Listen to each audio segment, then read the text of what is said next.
आखिर क्यों नहीं हुआ राधा कृष्ण का विवाह, जानिए क्या थी वजह। सर्दियों से भले ही कृष्ण के साथ राधा का नाम लिया जाता रहा है, लेकिन प्रेम की यह कहानी कभी पूरी नहीं हो पाई। आखिर क्यों अधूरी रह गई राधा और कृष्ण की प्रेम कहानी। कृष्ण की राधा के साथ लीलाएं और राधा की कृष्ण के साथ दीवांगनी किसी से छुपी नहीं है। आज भी उनके अमर प्रेम उदाहरण लोग देते हैं।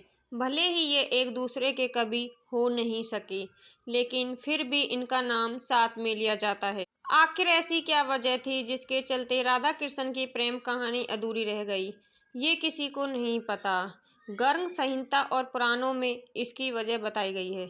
चलिए जानते हैं कि आखिर क्यों नहीं हो सकी राधा कृष्ण की शादी, क्यों रह गई अधूरी प्रेम कहानी। गर्ग संहिता के मुताबिक कृष्ण जब बचपन में नंद बाबा की गोद में खेल रहे थे, तभी उन्हें एक अद्भुत शक्ति का आभास हुआ, जो कोई नहीं बल्कि राधा थी। वो तुरंत ही बाल अवस्था को छोड़कर यौवन अवस्था में आ गए।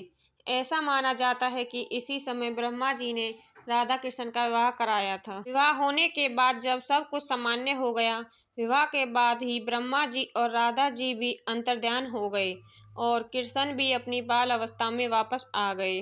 पुराणों के अनुसार जब कृष्ण जी वृंदावन छोड़कर जा रहे थे, तब उन्होंने राधा से वादा किया कि वो लौटकर आएंगे, लेकिन उनकी मुलाकात रुक्मणी से हुई, जो मन ही मन उन्हें अपना पति मान चुकी थी। जब रुक्मणी का विवाह किसी दूसरे से कराया जा रहा था, तब कृष्ण जी वहां पहुंच गए और उनसे शादी कर ली।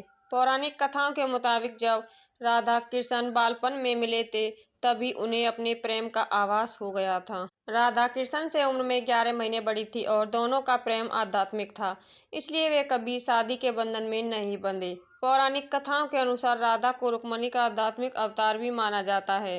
अब इन कथाओं की माने तो राधा कृष्ण का विवाह सीधे तौर पर तो नहीं हुआ, लेकिन दोनों जीवन भर एक दूसरे से प्रेम करते रहे। ब्रह्मावर्त पुराण के अनुसार ही राधा का विवाह यशोदा के भाई रायन गोपा से हो गई थी। राधा रिश्ते में कृष्ण की मामी लगने लगी थी, इसलिए भी उन्होंने शादी नहीं की थी। ऐसा भी कहा जाता है कि राधा ने अपना घर छोड़ दिया था और एक परछाई अपने घर पर छोड़ी थी, उसी से गोपा की शादी की गई थी। कृष्ण जी ने रुक्मणी से विवाह इसलिए भी किया क्योंकि वे जानते थे कि रुक्मणी ही राधा है। दरअसल राधा का ही एक स्वरूप रुक्मणी का था।